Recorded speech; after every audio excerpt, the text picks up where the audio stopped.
When Ferruccio Lamborghini arrived in Italy, he was still a prisoner of war.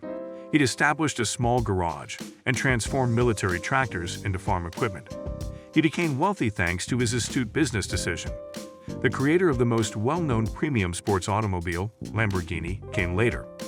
It all began when Enzo Ferrari informed him he was simply a farmer. Ferruccio was born in a little town in the countryside in 1916.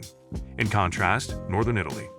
His parents made a career by cultivating grapes for wine. Being brought up in the midst of their vineyards, they instructed him to put in the effort and have the motivation to produce high-quality goods. Ferruccio learned from their mistakes, but not in the way they had intended or anticipated. Instead of learning how to run the farm, he was more concerned with mending their tractors. Aside from being disappointing, leaving the family business was viewed as dangerous. Ferruccio nonetheless decided to pursue his vocation and enrolled in the Fertility Technical Institute's mechanics program. Ferruccio, much to his father's dismay, never turned around. Following graduation, he began working with a master blacksmith who taught him all of his techniques and shared his IRA. He had his sights set on a significant plan, but it wasn't enough to wow them. You have Balloni a year later. The facility was then engaged in vehicle maintenance for the Italian army. Ferruccio was headstrong and obstinate, yet he persisted and persuaded the owner to engage him. When he became 18, he left and went back, but things were different there. Together with his Filipino longtime friend Marino, he started a workshop. Years later, he would learn that it had been the first step in transforming his passion into an empire. He would first need to get away from his captors, though. He was drafted into the Royal Italian Air Force and given the job of a mechanic at the garrison in Rhodes Island, Greece, when the Second World War tore him away from his carefree existence. Italy gave up after 3 years. Italy and the armistice have ended. After that, the German troops seized control of the garrison and drove the Italians out. Ferruccio made the decision to remain and request authorization to start his own workshop. The Allied soldiers came 2 years later. Ferruccio and the rest of the troops were all taken as prisoners. They hired him to work on fixing their vehicles. Once they realized his technological prowess, they gave him permission to leave Ferruccio's early years at home, which were anything but happy. 1 year later, Clelia, his wife, died while giving birth to Tamino, their only child. Following that, Ferruccio kept himself occupied in his workshop, where he mostly fixed tractors, trucks, and pre-war automobiles. But his father suddenly made a pressing request of him one day, which completely altered the path of his life. "I require the new tractor that Caruso's dad asked for." Ferruccio's show experienced an epiphany at that point. To recover from the war, Italy needed to drastically expand its agricultural output, but better equipment was required to make that happen. Having worked with both Allied and Axis vehicles before, Shell took surplus military equipment and turned it into new tractors for the route. They were constructed using a vintage British Morris engine adapted to run on cheap diesel and pricey gasoline. They were expected to be more inventive and reasonably priced than anything before seen. While these tractors were in demand, Ferruccio's show later founded a new business named Lamborghini Tractors. His father used his farm as collateral for a loan because he needed more money for production. Ferruccio's father's risk paid off in more ways than either of them could have anticipated. Soon after, the business grew to become one of Italy's biggest producers of its sort. Ferruccio enjoyed delicious food, exquisite wine, and fast cars as he celebrated his achievement. He even started collecting Ferraris, Maseratis, Mercedes, and Jaguars.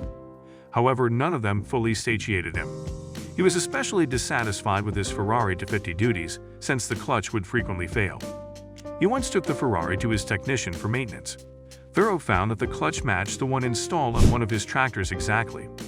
He did not like this because Ferrari had spent €1,000 for the identical clutch that he had been paying for over 10 years for his tractor. Later, he made the decision to inform Enzo Ferrari of the flaws he discovered in his vehicles, including the clutch's frequent need for maintenance. On the road, they were thought to be overly noisy and harsh. Ferruccio was brushed aside by Enzo, who argued that he was the problem rather than the vehicle. "You shouldn't gripe about my cars since you drive a tractor and are a farmer. They're the best there are." "Yes, I'm a farmer, but that day I'll demonstrate what a sports car should look like."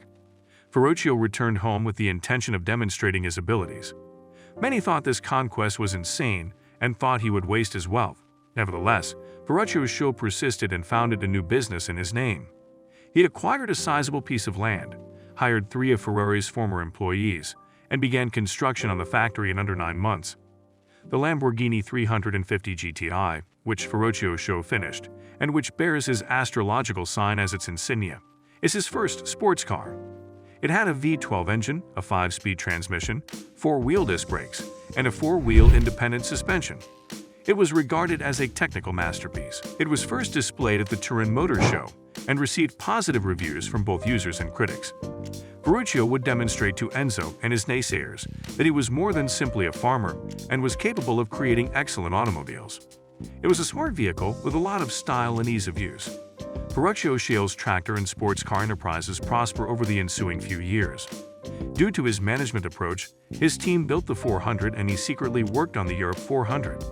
It was the first vehicle ever manufactured with a rear mid-engine arrangement and was designed as a street racer. Since he opposed the idea of creating race vehicles years prior to entering a famous horse race and colliding with the side of a restaurant, it was kept a secret from Ferruccio's show. Ferruccio's show opted not to abandon the plan after learning the truth. It ended up being one of his wisest choices ever. The Mirror rose to fame as the first supercar in history, and all high-performance automobiles adopted its rear mid-engine configuration as the norm. From that point on, Lamborghini tractor maintained both its winning ways and the allure of more well-known vehicles. Since they didn't use anyone else's vehicles, Sparta, Islam, Harem, Oracle, and Touch were seen as superior to other sports cars. Additionally, the Countach was tipped to become the most discussed automobile in history. Unfortunately, the success of the Ferruccio Act was curtailed by a string of uncontrollable circumstances. Following a coup, a deal to deliver 5,000 tractors to Bolivia was terminated. Ferruccio was compelled by the loss to sell his tractor business and eventually sell 51% of his shares in Lamborghini cars. As a result of the spectacular collapse in the global stock market, OPEC members imposed an oil embargo. It brought an increase in fuel prices and brought about a crisis in the automotive sector. However, we are aware that a discussion in Washington is having an impact on employment across the board, not just in Maryland. Ferruccio made an effort to maintain his enterprises and was successful in finding purchasers for his unsold tractors. Nevertheless, he made the decision to leave his job early and sold the remaining 49% of his Lamborghini shares. However, he did continue to possess a heating company and passed it to Tonino, his son. Later, Tonino changed course and focused on creating a profitable fashion and luxury company under the family brand. The new owners of automobiles Lamborghini attempted to resuscitate the brand in the meantime, but were unsuccessful. The business was subsequently driven into liquidation. A few years later, it was sold by the Italian government to two French billionaires for $3 million. They intend to engage fresh engineers and repair the outdated Lamborghini facilities, but they ran out of money and gave Chrysler the business. Chrysler attempted to bring the brand to the United States but was unable to turn a profit. They consequently sold the business to a corporation in Indonesia. Even though they had more success with sales, it wasn't enough to survive the Asian financial crisis. Audi acquired the business at that time and realized that operations and product quality needed to be given more attention under their management. With the introduction of the Gallardo Hurricane and the SUV idea, Lamborghini was able to meet the demands of the 21st century and reclaim its position in the market. Sales increased everywhere, but mainly in the United States. Lamborghini recorded record sales in 2019 and has a current market value of $11 billion.